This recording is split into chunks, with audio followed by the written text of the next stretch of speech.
Assalamualaikum warahmatullahi wabarakatuh. Kembali lagi di channel Nasihat Kehidupan Misteri. Pada video kali ini saya akan membahas tentang perempuan di balik Candi Borobudur dan Candi Prambanan. Pramodawardhani adalah putri mahkota Wangsa Sailendra yang menjadi permaisuri Rakai Pikatan, Raja ke-6 Kerajaan Medang periode Jawa Tengah sekitar tahun 840. Nama Pramodawardhani ditemukan dalam prasasti Kayumungan tanggal 26 Maret 824 sebagai putri Maharaja Samaratungga. Menurut prasasti itu, ia meresmikan sebuah bangunan jinalaya bertingkat-tingkat yang sangat indah. Bangunan ini umumnya ditafsirkan sebagai Candi Borobudur. Sementara itu, prasasti Tritepusan tanggal 11 November 842 menyebutkan adanya tokoh bergelas Trikahulunan yang membebas pajakan beberapa desa agar penduduknya ikut serta merawat Kambulan Bumi Sambara, yaitu nama asli Candi Borobudur. Sejarawan Dr. J. Kasparis menafsirkan istilah Trikahulunan dengan permaisuri yaitu Pramodawardhani, karena pada saat itu Rakai Pikatan diperkirakan sudah menjadi raja. Pendapat lain dikemukakan oleh Drs. Bukhari yang menafsirkan Trikahulunan sebagai ibu suri.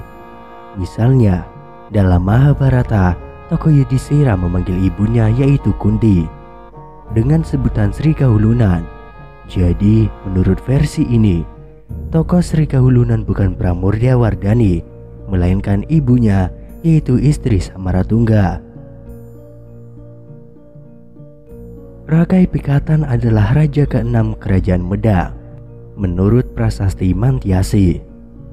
Dari prasasti Vantil diketahui bahwa Rakai Pikatan menganut agama Hindu Siwa dan menikah dengan seorang putri beragama Buddha. Mayoritas sejarawan sepakat bahwa putri tersebut adalah Pramodawardhani.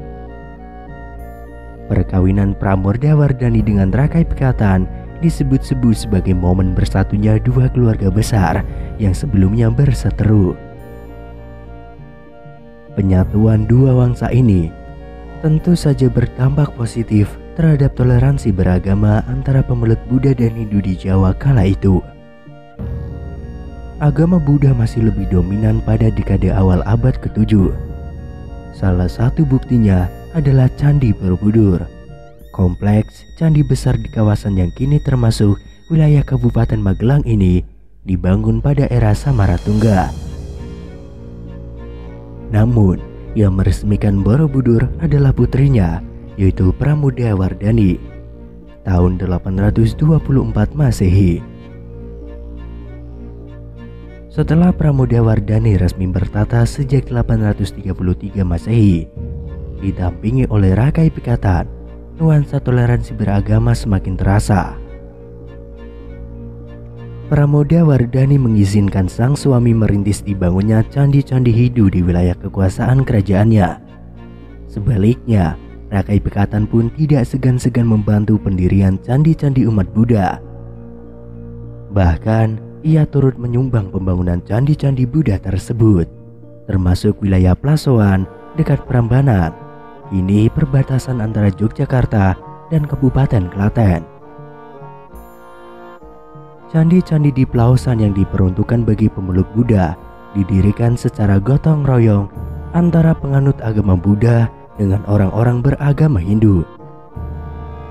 Situasi ini menunjukkan betapa padu dan damainya pemeluk dua agama berbeda di bawah naungan Pramodawardhani sebagai Ratu Mataram kuno saat itu. Rakai Pikatan turun tahta menjadi Brahmana bergelar Sang Jatiningrat pada tahun 856 Masehi. Tahta Kerajaan Medang kemudian dipegang oleh putra bungsunya, yaitu Dyah Lokapala alias Rakai Kayuwangi. Penunjukan putra bungsu sebagai Maharaja ini kiranya berdasarkan atas jasa mengalahkan Rakai Walaingpu Kumbarayoni, sang pemberontak. Hal ini menyebabkan ketidakpuasan karena kelak muncul prasasti Munggu Anta atas nama Maharaja Rakai Gurunwangi. Nama ini tidak terdapat dalam daftar Raja Prasasti Mangtiasi, sehingga dapat diperkirakan pada akhir pemerintahan Rakai Kayuwangi telah terjadi pepecahan kerajaan. Nama Rakai Gurunwangi, Dyah Dalu, dan Dyah Ranu ditemukan dalam prasasti Plausan setelah Rakai Pikatan. Mungkin mereka adalah anak-anak Rakai Pikatan, atau mungkin juga berhubungan antara Dyah Ranu dan Dyah Saladu adalah suami istri. Pada tahun 807, Empu Manuku sudah menjadi pejabat, yaitu sebagai Rakai Patapan. Ia turut tahta menjadi Brahmana pada tahun 856. Mungkin saat itu usianya sudah di atas 70 tahun. Setelah meninggal dunia, Sang Jatiningrat dimakamkan atau didarmakan di desa Paskita. Rakai Pikatan adalah raja ke-6 kerajaan Mataram kuno yang berkuasa antara tahun 840 sampai 856 Masehi. Masa pemerintahannya menandai bersatunya dinasti Sanjaya atau Hindu dengan dinasti Sailendra atau Buddha yang sebelumnya saling bersaing. Selain itu, Rakai Pikatan dikenal sebagai raja yang mengawali pembangunan Candi Prambanan. Sebelum turun tahta, Sang Raja Samaratungga menikahkan putri mahkota Pramodawardhani dengan Rakai Pikatan. Pernikahan keduanya adalah momen bersatunya dua wangsa besar yang berbeda keyakinan. Tujuan Raja Samaratungga menikahkan Pramodawardhani dan Rakai Pikatan adalah untuk menyatukan dua wangsa. Setelah menikah dan mewarisi tahta Samaratungga, Pramodawardhani bergelar Sri Kahulunan. Perbedaan agama di antara Rakai Pikatan dan Pramodawardhani terbukti tidak menimbulkan masalah. Selama memerintah, keduanya sama-sama menjunjung toleransi beragama yang mendukung pembangunan candi bercorak Hindu maupun Buddha. Pada 842, meresmikan Candi Borobudur yang dibangun sejak era pemerintahan Samaratungga. Karena Rakai Pikatan beragama Hindu, ia memerintahkan untuk membangun candi yang siwa, yaitu Percandian Loro Jonggrang di Prambanan, yang saat ini dikenal sebagai kompleks candi Hindu terbesar di Indonesia. Sedangkan candi kecil lainnya yang berada di kompleks Candi Prambanan dibangun pada masa raja berikutnya